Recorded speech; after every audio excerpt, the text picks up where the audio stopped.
ઝાલોદ શિક્ષક સોસાયટીની મિલકત વિભાજનનો વિરોધ સભાસદો દ્વારા આવેદનપત્ર આપી રજૂઆત કરવામાં આવી।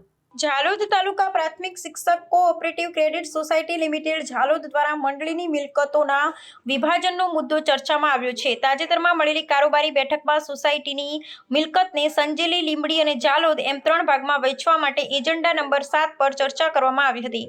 આ પ્રસ્તાવના વિરોધમાં ઝાલોદ શિક્ષક સોસાયટીના સભાસદો દ્વારા આવેદનપત્ર આપવામાં આવ્યું છે, જેમાં મિલકતનું વિભાજન ન કરવા માટે રજૂઆત કરવામાં આવી છે। સભાસદોના મતે આ મંડળી વર્ષોથી શિક્ષકોના હિતમાં કાર્ય કરી રહી છે અને તેની મિલકતોનું વિભાજન થવું ન જોઈએ। આવેદનપત્રમાં તેમણે જણાવ્યું છે કે મિલકતના ભાગલા પડવાથી મંડળીની આર્થિક સ્થિતિ પર નકારાત્મક અસર પડી શકે છે અને ભવિષ્યમાં સભાસદોને મળતા લાભો પણ ઘટી શકે છે। આ નિર્ણય લેતા પહેલા તમામ સભાસદોના હિત અને ભવિષ્યનો વિચાર કરવો આવશ્યક છે।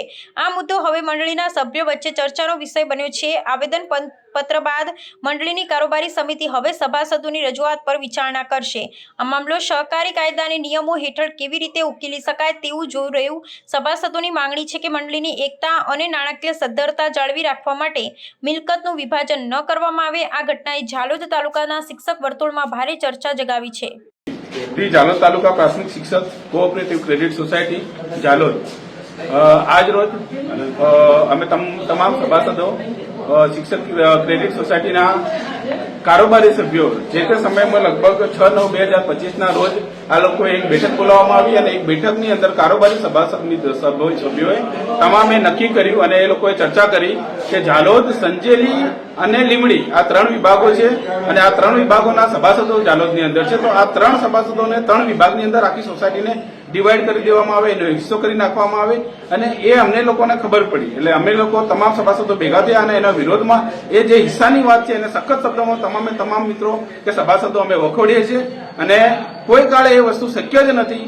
1961નો જે સહકારી મંડળીઓનો અધિનિયમ છે એના નિયમો અંતર્ગત પણ એની અંદર કોઈ એવી જોગવાઈ નથી કે સહકારી મંડળીની કોઈ પણ જગ્યાએ એની વિભાગ થઈ શકે, ભાગ થઈ શકે અથવા એનો હિસ્સો થઈ શકે અને સાથે સાથે આ લોકોએ એક કમિટી પણ નિમી દીધી। અમને લોકોને જાણ પણ નથી અને કમિટી રચી છે। એ કમિટીની અંદર નિવૃત્ત શિક્ષકોને લીધા છે જે ખરેખર લેવા પાત્ર છે નહીં, કારણ કે નિવૃત્ત શિક્ષક એ આ મંડળીનો સભાસદ છે જ નથી। અને સાથે સાથે વધુમાં એક બીજી વસ્તુ એવી છે કે 30/8/2025ના દિવસે અમારી જે શિક્ષક સોસાયટી છે એના ચેરમેન છે, વાઇસ ચેરમેન છે અને માનદ મંત્રી છે, એમનો જે કાર્યકાળ હતો એ કાર્યકાળ જે તે દિવસે પૂર્ણ થયેલ છે અને છતાં પણ એ લોકોએ આજ દિન સુધી એ ખુરશી છોડેલ નથી અને ચાલુ પ્રમુખ, ચાલુ ચેરમેન અને વાઇસ ચેરમેન તરીકે હાલ પણ એ કાર્યરત છે। તો અમારી બધાની એવી માંગણી છે કે એમનો કાર્યકાળ પૂરો થઈ ગયો છે તો પાછળ જે કંઈ લીંબડીનો કે ઝાલોદનો જેનો પણ વારો છે તો એ જે વારાવાળા જે મિત્રો છે કે જે સભાસદો છે કે જે કારોબારી સભ્યો છે એમને વારો આપે અને એ લોકોમાંથી કોઈ ચેરમેન કે વાઇસ ચેરમેન તરીકે ચૂંટાય। બરોબર છે, એ અમારી બધાની માંગણી છે અને હવે અમે કોઈ પણ હિસાબે ઝાલોદ શિક્ષક સોસાયટીનો છે એનો જે હિસ્સો છે કે એનો ભાગ છે એ ક્યારેય પણ શક્ય નથી અને અમે એ પડવા નહીં દઈએ। નામ વસ્યા દેવાંગકુમાર અનુભાઈ।